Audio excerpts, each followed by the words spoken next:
Good evening, everyone. Thank you for joining us today for the Finesse webinar. Uh, Today, what we wanted to talk about was breaking down the monetary policy. As many of you are aware, um, the Fed met earlier this week and they did announce a rate hike. So, we wanted to walk through this event and what it means for markets as well as participants in terms of how they should be looking at investment opportunities, how they should be looking at the Federal Reserve's actions, and what they can expect in the coming months. So without further ado, I'll begin the presentation. I'll be happy to take in any Q&A. So you can type your questions into the chat box and we can answer them towards the end, and at which point we'll also open up for questions. So thank you once again, and let me walk you through what happened on the Fed monetary policy. So if we look at the broad pillars, right, your June inflation data actually was quite promising with the CPI coming in at 3%.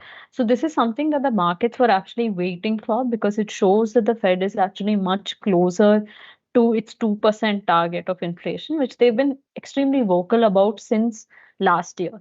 So as we all know, 2022 turned out to be a very, very high inflation year. And what the Fed initially labeled as transitory inflation turned out to be much stickier than that. But according to the Fed, this one number of 3%, right?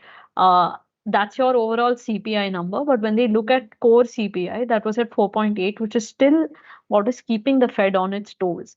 And what they believe and what they've communicated in this week's meeting is that one good reading isn't enough, right? So just like how one swallow doesn't make a summer, you can't predict a trend based on one reading. So they are going to be data driven in the way that they look at inflation. And just the June numbers are not giving them enough confidence to say that, okay, our job in terms of tightening monetary policy is done. Given that they want to continue with this restrictive stance and tighter credit conditions, I think they are also fairly sure that growth is taking a hit. You are seeing a slowdown in economic activity, and that's a trade off that they are comfortable making today.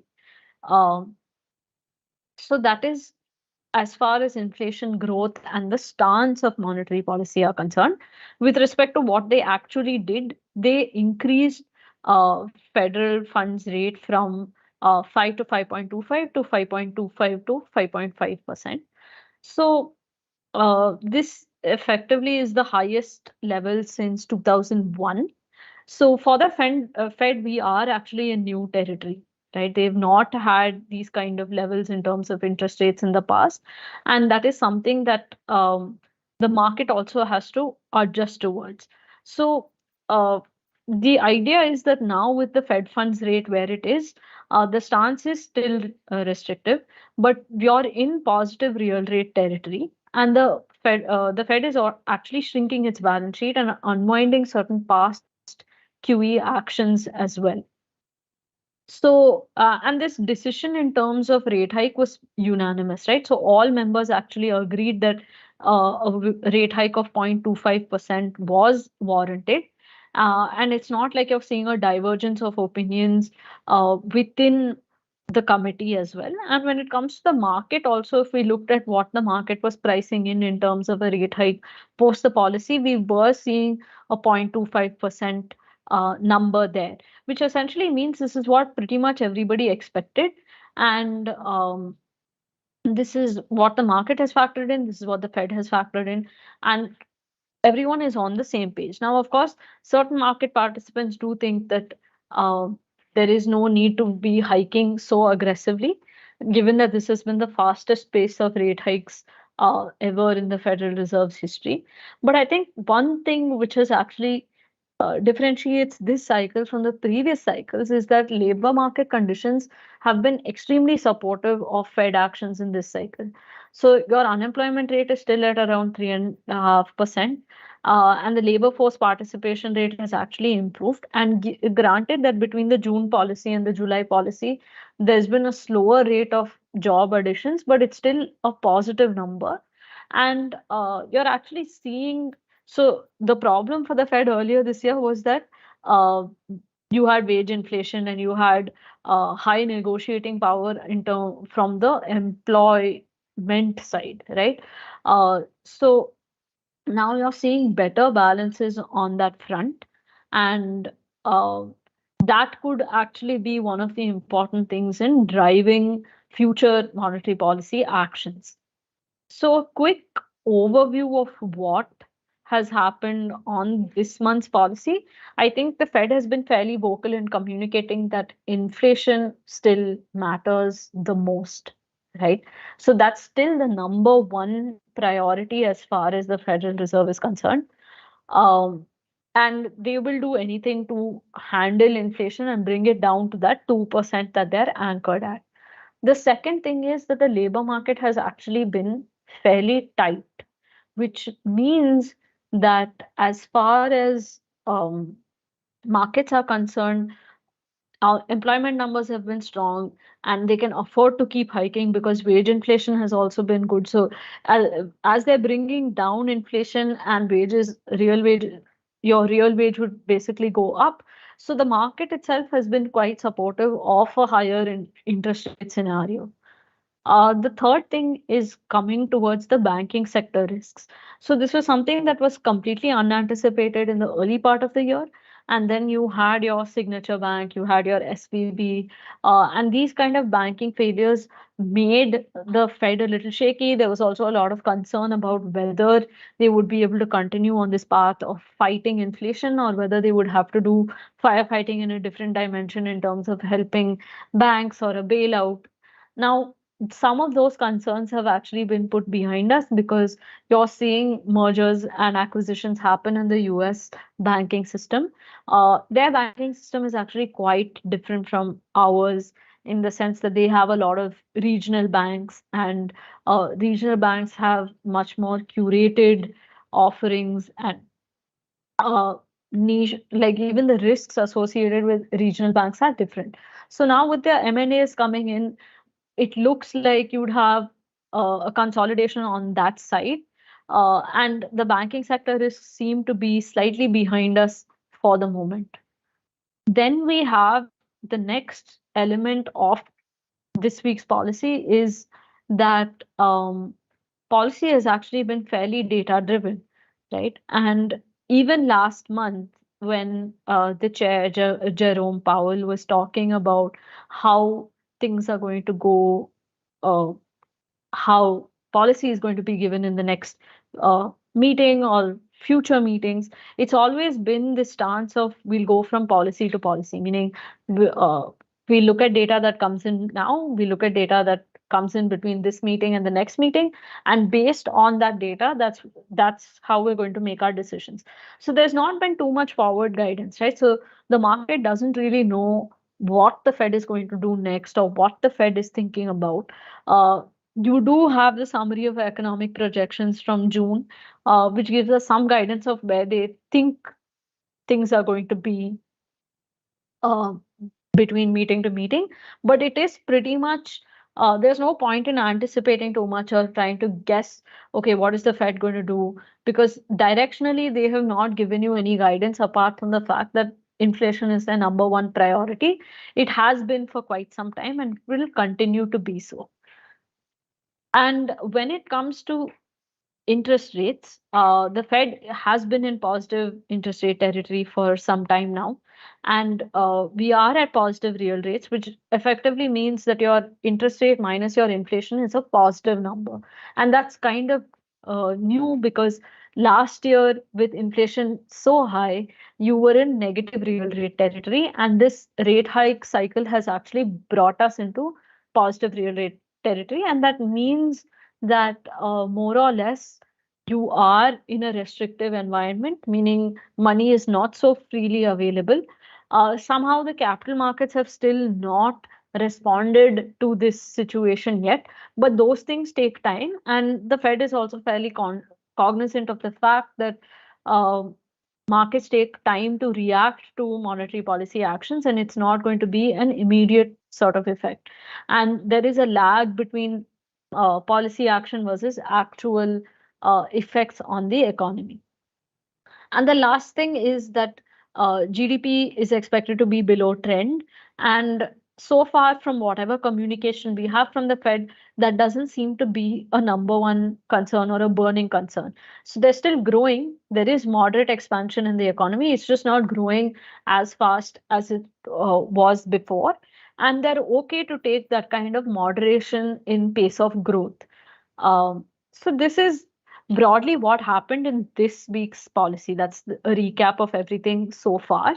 And to move on, uh, I think it's fairly obvious from the language of the Fed and their priorities that it's too soon for them to pivot, right? So this policy was certainly too early. And I also want to walk you through some of the commentary from the chairman, right? So these are actually small snippets from the policy conference. So I think he opened with saying that we're squarely focused on our dual mandate of maintaining maximum employment and price stability, which essentially means that they are concerned about employment and inflation, right? So previously it was all the dialogue was about inflation, and now you're also seeing this thing of the dual mandate, which they had mentioned in previous meetings, but I don't think there was so much focus on this language. Another thing that the chairman said was that we're not in an environment where we want to show a lot of forward guidance, right? Which indicates that we are in an environment where there's significant uncertainty as to how things will play out. We are in an environment where data driven decisions make sense, and the Fed's approach of going meeting to meeting and deciding. So, for instance, they're not saying that they are going to hike rates next meeting. What they are saying is maybe we'll stay at the same level, maybe we'll increase interest rates, but it doesn't seem like they're going to cut, right? And I think they're also patting themselves on their back because another sort of snippet from the conversation has been, given how far we've come, which is basically from 9% inflation in 2022 all the way to 3% inflation in 2023, we can afford to be patient and resolute. And the reason why we're talking about patience and resolution at this point is because in previous cycles where inflation has gotten out of control, it hasn't been a quick fix.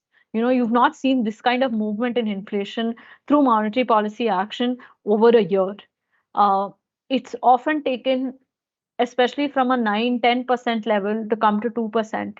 It's taken maybe 5 years in the past. So, given that that's the speed at which things have happened in previous cycles, I think the Fed is being abundantly cautious in celebrating easy or quick wins, right? And in terms of when you're going to pivot, because that's something that the market has always been asking, when are we moving to a lower interest rate cycle? And here, the chairman actually said something fairly interesting, where he said that you would stop raising long before you got to 2%, right? So that means the rate hikes are going to stop before inflation actually gets to 2%. And given that we're at 3% today, we need to look at what the next sequence of readings are going to be like. And if they are sequentially lower, that could indicate that maybe we're heading into the pause of the interest rate cycle. Whereas if you see that readings are mixed, we really don't know how the Fed would respond to that data or what is causing those signals to be mixed. Or if you see higher inflation prints for July and August, I think then you can expect that the Fed will go ahead with the trajectory that it plotted out earlier this year in the summary of economic projections, with at least another rate hike this year. And when it comes to cutting rates, he's also said that like you don't want your growth and inflation numbers to be at the bottom of your mandate before you start stimulating the economy. So, but the caveat here is that as far as the Fed is concerned, they're being very cautious about when they expect all of this to happen, because he says that we don't see ourselves getting to that 2% inflation number until 2025 or so. So clearly, the view that the Fed is developing is based on past cycles, and it's based on the fact that inflation is actually much more stickier than it seems to be. And maybe that last mile effort of going from 3% to 2% is going to take a lot more work than what it took to get from 9% to 3%, right? So this is as far as how we're looking at monetary policy, how we're looking at the Fed's language, how we're looking at what the Fed itself has communicated as expectations. And so let me just spell out the dot plot in terms of what they were expecting, right? So if we look at this is the dot plot is part of the summary of economic projections, and they release that every alternate meeting. And this section just shows us how each committee member has voted in terms of where they expect interest rates to be in 2023, which is your leftmost reading, 2024, which is your middle reading, and 2025, which is your right reading, right? And then you have the long run, which is basically anything beyond that. So if we look at 2023, which is where we are, there are a lot of people who are expecting the Fed funds rate to be between 5.5 and 5.75. That's a majority of committee members are pegging the 2023 end Fed funds rate to be above 5.5%. When this dot plot was charted out, we were between 5 and 5.25%, or rather, we had hiked to 5 and 5.25%. Today, we are at this four member dot, which is 5.25 to 5.5%. So the idea was that most committee members were expecting between one and two rate hikes before the end of 2023 after the June meeting. We've had one of those come in, and we're likely to have another one if inflation doesn't behave the way it has been so far. And you can quickly see that when you roll over to 2024, the expectation on interest rates is below where we are at today, right? And in 2025, it's even lower. So clearly, if we're looking at the dot plot to understand when this pivot is going to happen, I think it's going to happen probably at the end of this year or next year, depending on how your inflation numbers actually work out. And we do have two sets of data that are going to come in between now and the next meeting, and that should actually prepare us for whatever the Fed has on its cards. So, all of this being said, because we've made so much progress with respect to inflation, is that something that we really need to worry so much about? Right? Why is the Fed being so paranoid? And I think the answer actually lies in past cycles. So this is inflation data from previous cycles, and all the way from January 1970 to September 2022, which was around the peak of the most recent inflation spike. So when inflation was above 20%, it's always receded. So the green bars tell us whether from that point inflation receded or if it went up. So when we come down to 18%, majority of the time it's actually gone up before it's come down. At 16%, it's only gone up instead of coming down. At 14%, you can see that it's gone up most of the time. It's reduced from 14%, maybe 2 out of 10 times, right? And we're more concerned with this 8 to 10% sort of inflation because this is where our most recent cycle has been. So when we've been at 10% inflation, it's typically gone out of control. So if we see what happened last year, our peak inflation in the US was around 9%, right? So from 8, it rose, but it didn't hit that 10 threshold, and it's since then it's been coming down. And at 4%, inflation could actually go either way. So it tends to come lower, which is what we're seeing right now, but there's a good chance that it actually goes back up, right? And this is why I think the Fed is actually being quite cautious in terms of what they're putting out as their opinion or why they're saying they're not communicating a rate cut or talking about easier monetary conditions, because they are aware that from 4% or 3% where we are today, that's not the end of the story. It could go either way. And they're preparing for the harder situation, which is that inflation actually doesn't come down. So just a quick look at where US inflation peaked. So this is data all the way from April 2019, that's pre-COVID. So you can see that 2019 to 2020, we've had fairly stable inflation at around 2%, like well below 3%, but also above 1%. So around 2% on average, which has been the Fed's mandate. And then I think post your lockdown, you had like inflation really plummet, right? And then you had inflation come back slowly to 2% in 2021. And then you had inflation numbers rising. And there were all sorts of optical reasons for this, like probably the Fed calling inflation transitory. You had supply chain issues, you had certain other things which were, and of course, you had like a low base, which would make your inflation numbers look bigger. So all of that. So I think by the time the Fed actually started taking cognizance of inflation as a problem, we were in 2022, and then we've been in an extremely tight, restrictive interest rate rising cycle, right? And uh, it's hard to say whether it's only because of interest rates or also because of these other things like supply chains and demand and like the economy opening up. What has actually brought inflation down? And of course, we did have the Ukraine war as well, which contributed a lot to the energy basket's inflation.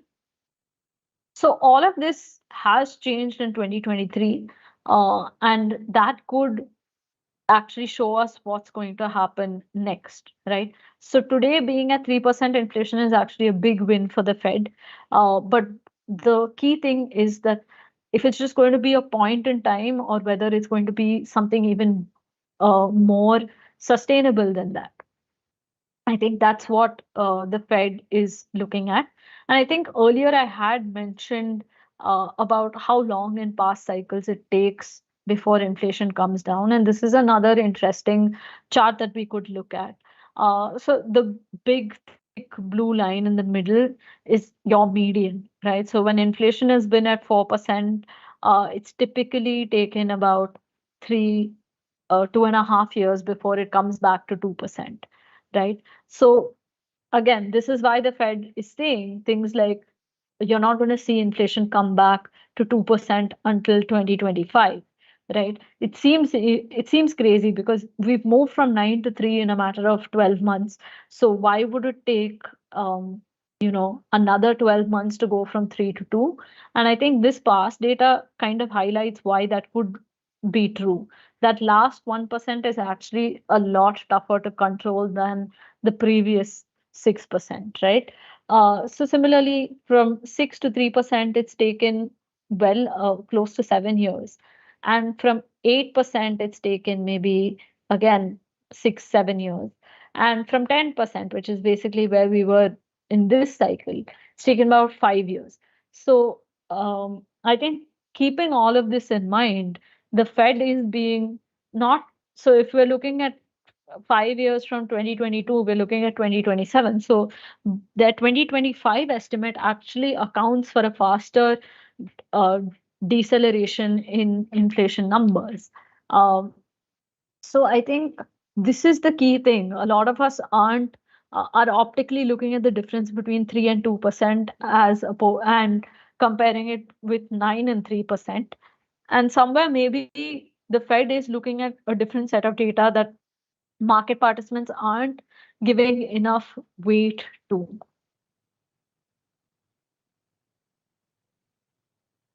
So, just a quick overview of where the Fed actually looks or expects monetary policy to go from today. I think the first thing is that the September meeting is going to be a very interesting one because it will validate whether the Fed's actions so far have made inflation from an unmanageable situation to a manageable problem that they're handling quite well. Okay, and it will determine whether the Fed should have other priorities.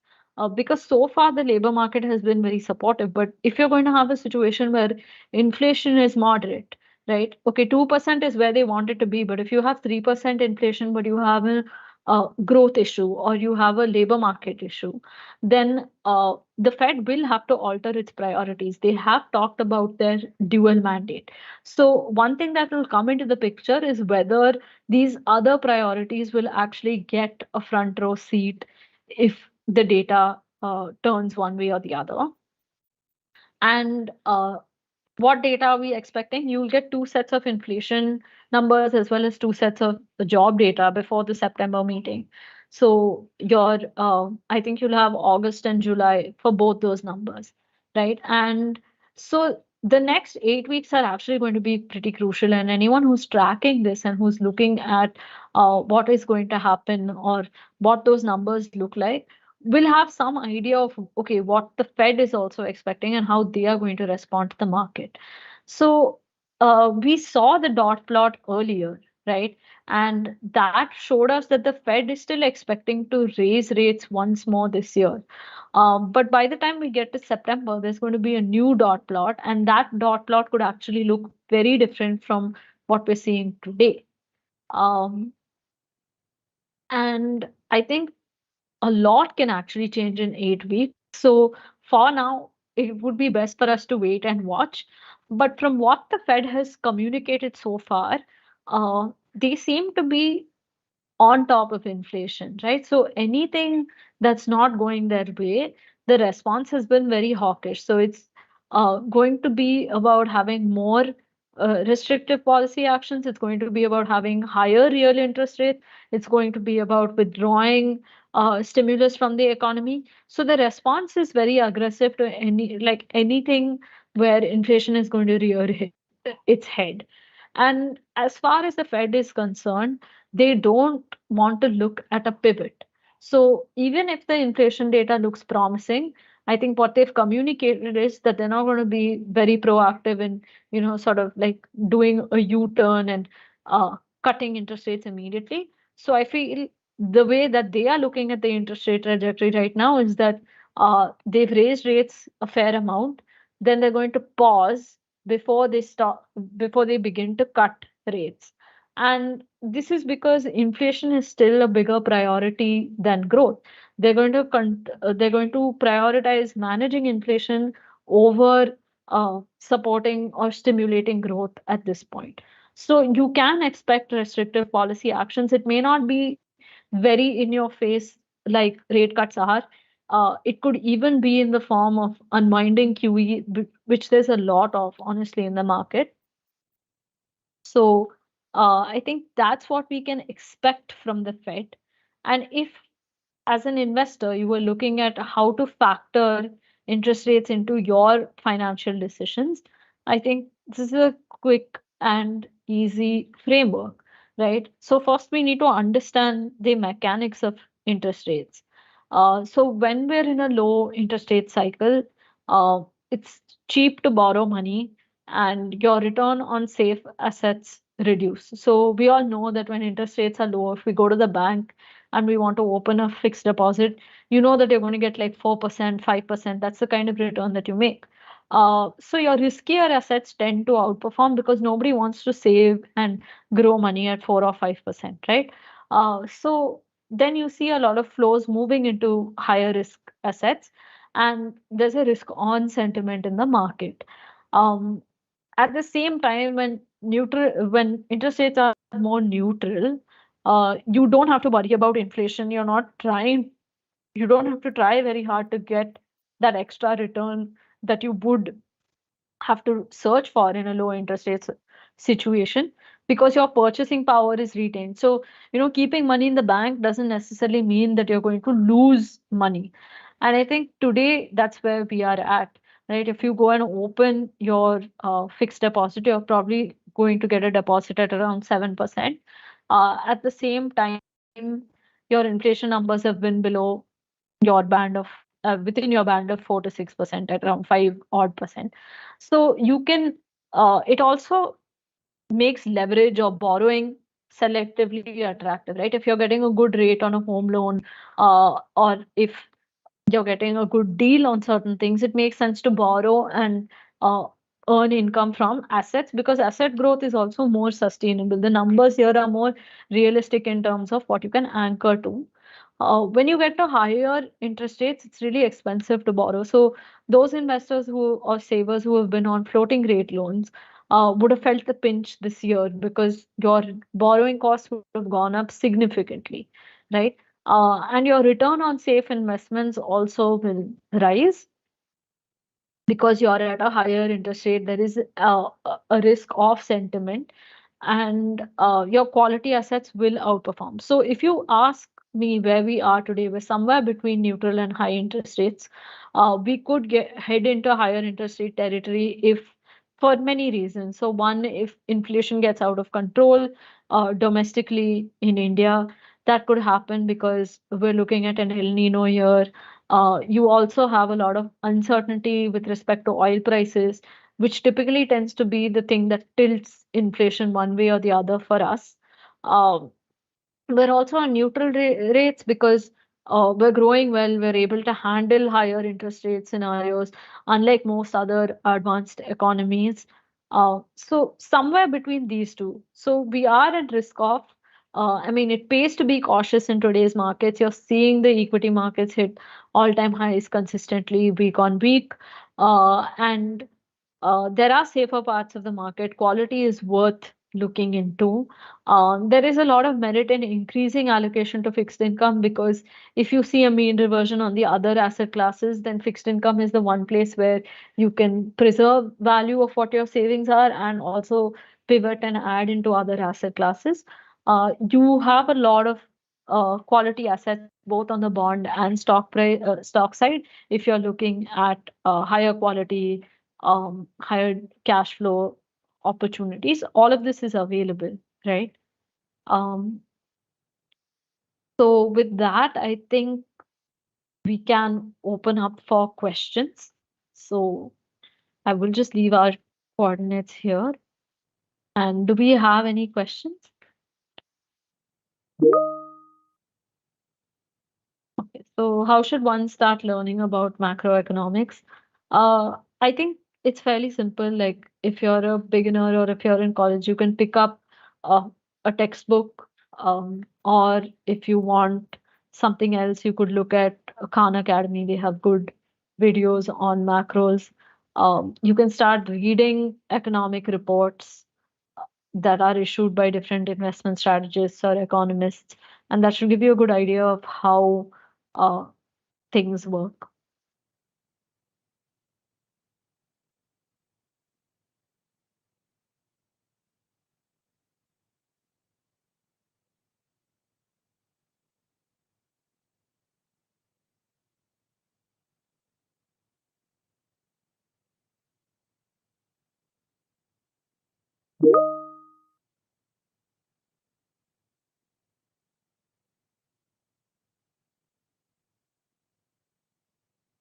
What is your view on AAA rated bonds and other such instruments in the current environment being marketed on platforms like GoldenPi and Grip?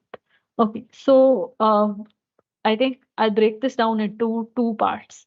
So if we look at the yield curve today, it's been fairly flat. Your spread on AA versus AAA versus GSEC. So your AAA and GSEC, even in duration, you're not seeing much of a spread. Even in terms of credit, you're not seeing much of a spread. The same applies to AA as well. So the risk reward payoff on the AA segment by and large is not that high. Um, but at the same time, given that you have a flat yield curve, this is expected, right? Something is not going to trade at a premium if everything is trading at the same level. But on A, it is actually the spreads are higher than historic averages. So if you're looking at it from a spread perspective, maybe there is more value in a bond that is rated A. But that being said, it's very, very important to look at the underlying instrument, right? Why is a particular bond rated A? Who is the promoter? Um, who like what does the balance sheet look like? Are they able to service their debt? Has have their balance sheet metrics actually improved over the years, right? And you have to account for the fact that COVID was an exception, all of that. So uh, whatever gets marketed to you on a platform, you need to do that much more due diligence as a DIY investor before you make that investment. If you're working with an advisor or a distributor, then have this conversation, try to understand how this actually works, and uh, you know, see whether it makes sense to get into a bond like that. You also need to really look at the covenants because each bond is structured differently. And what I mean by that is that, let's say some bonds will inherently have more risk than others because of the structure or the nature of that particular investment. So make sure you understand all of those things before you make an investment. Okay. So question from Mr. Ravi Padmanabhan. Can you tell us how the Fed shrinks its balance sheet? So they do two things. So one is they were doing an aggressive bond purchase program. So they have stopped or they have reduced the pace of that purchase program. So let's say they committed to buying $100 of bonds every month. Now maybe they are doing only $80 or $70. Like let's think of it that way. The second thing that they can do is this debt which matured, if they allow it to just mature and not reissue it, then the size of the balance sheet would shrink. So those are the two ways in which it shrinks. So if I don't roll over matured debt, that takes care of reducing the balance sheet. So with so much debt, if they continue to raise rates, can the Fed service them? So I think they are obviously aware of this. And this whole issue with the debt ceiling, which came up earlier this year, is more of an optical thing. It happens every few years, and it's more of a structural issue. There's never been a situation where they've not raised the ceiling or extended the duration. Um, whether I don't think it's an unsustainable sort of level that they are at. You can continue to raise interest rates. It would mean that your debt is more expensive, but you could also phase that out. And since you're unwinding on one side, you actually have that balance sheet space. So probably what would happen is you're not going to shrink as fast as you're saying that you would. But I don't think that's necessarily a big issue. So next question is, US market is tightening its interest rate. So can we start our index fund in S&P 500 or NASDAQ 100 for 10 to 15 years time horizon? So if you actually look at the market valuation on the equity side for US investments, right? Despite all, I think mostly only the good news is getting factored in, and it is overvalued. And by and large, most of the indices have been pulled up only by a handful of stocks. So I think it makes some sense to be cautious in what you're doing and look at your approach, even if you have a longer term horizon. So, one thing investors need to understand is just because your time horizon extends, right? Let's say you're not a short term investor, doesn't mean you need to buy an expensive fund. I understand that there is this thinking that, okay, even if it goes down, I'm okay because I need the money in 15 years' time. Um, but why would you want to start with a loss? Because let's say you invest $100 and then you have a 10% decline and that goes to 90. You need to make a 11% return to come back to 100, right? You're not making a 10% return. So that early loss of capital needs to be managed. If you can avoid it, you're in a better situation. Okay, so when to expect stop the hike of Fed interest rates? So we don't actually know when the Fed will stop raising rates, right? So from what they are saying, they are expecting to raise rates at least once more this year. And what they've communicated is that they're not going to really change their trajectory anytime soon. Meaning that we are going to continue to either be at the same interest rate or at a higher interest rate for some time, as long as inflation comes to 2%. So as you see inflation coming closer and closer to 2%, that's when you can expect the interest rate hiking to stop. And even today, we're not clear that it's going to be a clean transition from hiking to stopping and then to cutting. It could mean that they hike, they pause, they hike, they pause, they hike, they pause. It's not necessarily going to just be like one smooth sort of we go up, we stay there, and then we come down. That may not happen. Um, so the US had decent growth this year. What is driving the strength in their labor market? There are a lot of theories about this. So one is that you have fewer uh, participants in the labor market post-COVID, either because people who were older have retired and now those vacancies are available, or because some people have permanently left the workforce, like post-COVID. So there are a lot of these explanations as to why the labor market is tight, or there are just so many job openings. But I think the answer is probably a combination of multiple things, and it's not necessarily any one of them. Okay, so what is driving inflation now in the US, especially with China slowing and global demand easing and quantitative tightening? Energy prices have been steady. Um, is it the war or US domestic factors? I think by and large, it is US domestic factors, because I think one of the key contributors has been the household and the real estate segment, and rental yields have been uh, quite crazy. Those things are coming into balance. So by and large, it seems to be domestic factors because, like you pointed out, your energy price basket, which was one of the key contributors to the inflation spiral last year, has stabilized. Understanding that the Fed rate is not really impacting the housing market because borrowers have locked in the rates. When do the majority rates reset? If borrowers are not impacted, then who will be? Banks. I think borrowers are impacted, right? Because so by and large, we need to understand that prior to this rate hike cycle for almost 20 years, like your US interest rates have been close to zero. So for a borrower, like somebody who's in their 20s or 30s, 20 years ago, uh, who had bought a home loan, they've all been locked into floating rate or fixed rate home loans. They don't actually know the difference between these two because there's never been a situation where they've seen interest rates go up.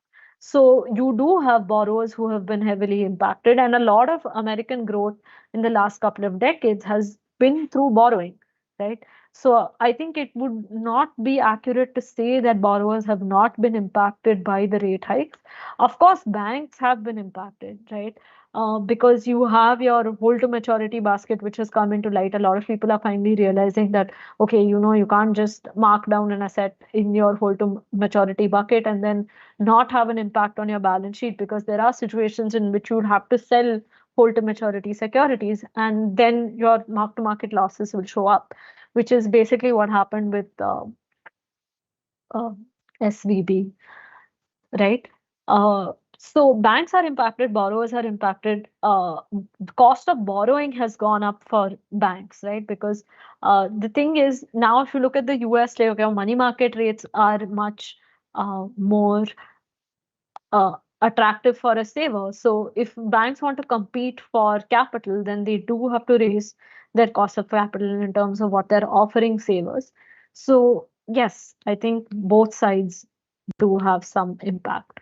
Do you see risk in commercial real estate in US, or has the bank M&A mitigated the risk? I am not really an expert on this, so I don't want to make any judgments and answer that question because I frankly do not know enough about the commercial real estate market.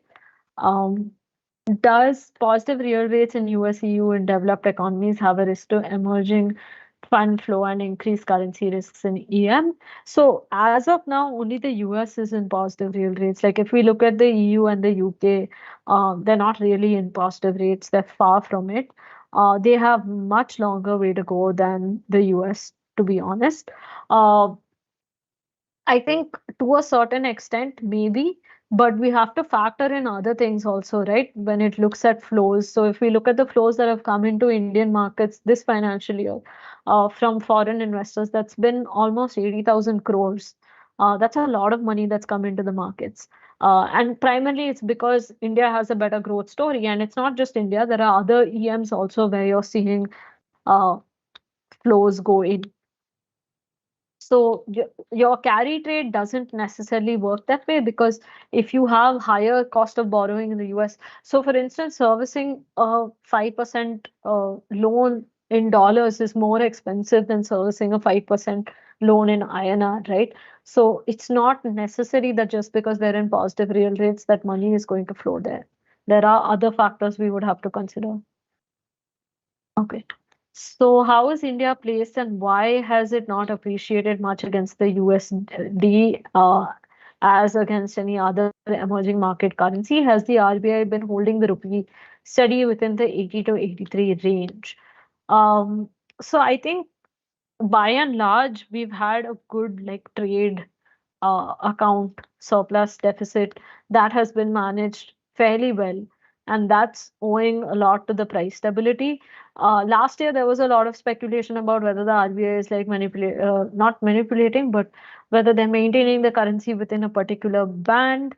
Um, and whether they would raise rates to prevent depreciation and all of that.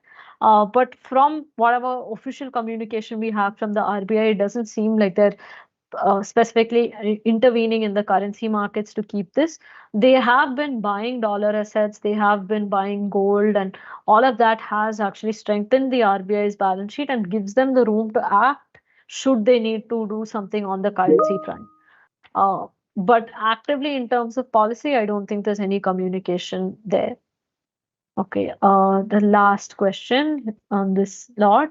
Given the policy decisions of the emerging markets in this rate hike cycle have preceded the Fed, do you see divergence in the down cycle where EM starts lowering rates sooner or faster than the Fed?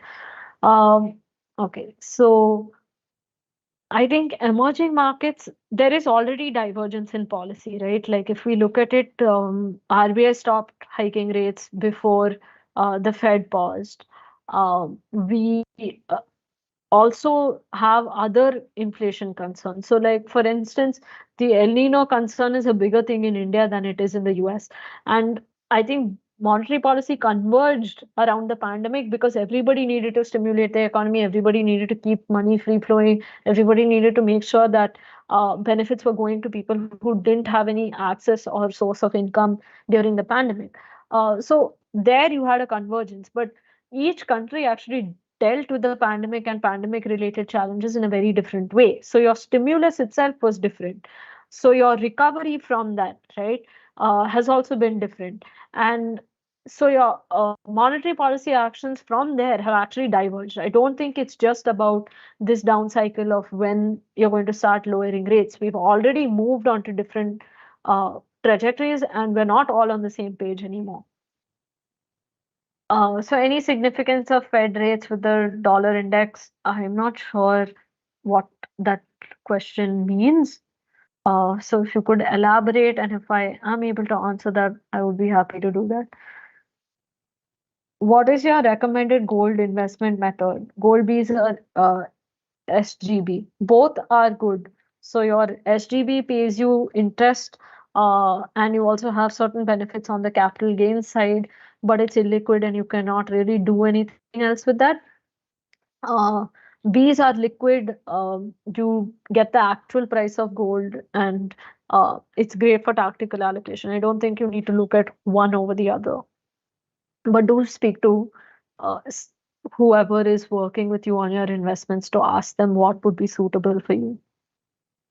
On the debt asset side, what will be an appropriate instrument for the below scenario? Not wanting the money in a day like a liquid fund, but saying a week to redeem it, and that too only in case of unforeseen. There are a lot of debt fund categories, right? So ideally, you would want to look at something which has not too much duration risk, so that on short notice also there isn't too much fluctuation in the portfolio value size. You would also ideally want something that doesn't have an exit load. So I think if you keep both of these parameters in mind, you should be able to identify a product that works for you.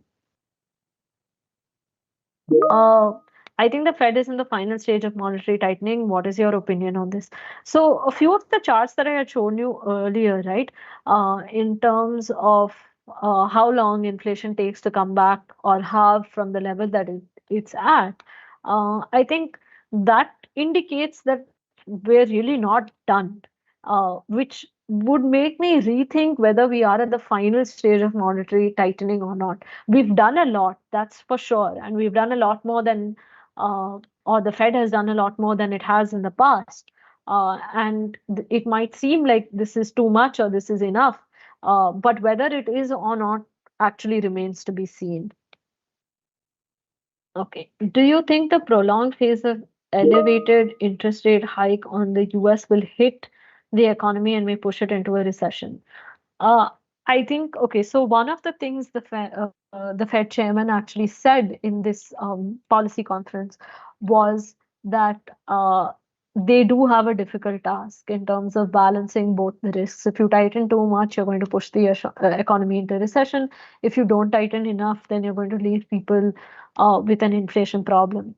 And as of now, whatever tightening they have done hasn't really shown up in terms of a recession, right? You're not seeing job losses. You're not seeing those kind of issues that have sort of pretty much cropped up immediately in previous cycles. So I think they are cognizant, and I don't think they're going to be that aggressive if there were other parameters. Like I said, we need to wait and see if there are other priorities that come into the picture, right? Are they actually going to look at labor market conditions being a priority once inflation comes into uh, control? Are they going to be looking at stimulating the economy if inflation is under control? So these are all things that we don't have the answers to today. There's not too much point in speculating because even the Fed is not doing it, right? So if they don't know what they're doing, what is the point of us kind of theorizing about what they will do? Because they are very clear that they want to see the August and September date, sorry, July and August data before they make a decision. How does the US Fed rate hike impact capital flows into India and the rupee? So I feel by and large we need to look at what is factored and what is not factored. So if the market is not factoring a rate hike, and then there is a rate hike, then obviously there will be capital flows towards the US. But if this is all well discovered in the market, right? Like this rate hike was well discovered. Like before the rate hike, if you looked at the futures curve or if you looked at any of the curves, you would have realized that this is fully priced in. So when things are fully priced in, it doesn't really change anything because that's what everyone is expecting. So you don't gain anything by making a new decision. What does the US Fed's rate hike mean for RBI's upcoming policy review? So, like I said, like I think the RBI has also been fairly clear that they're not actually following the Fed as far as interest rates are concerned, right? You cannot diverge from everybody just because you're doing slightly better, because you need to factor in that today global economies are actually quite interlinked, right? Meaning I can't make a decision that's different from the rest of the pack. It's not just the Fed. Like we have to look at where everybody is today.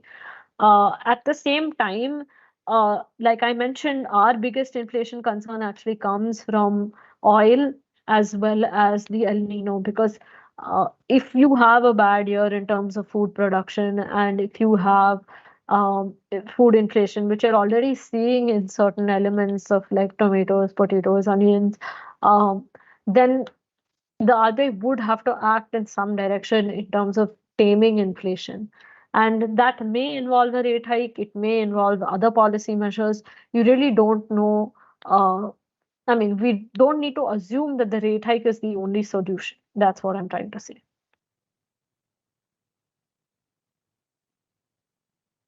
Right.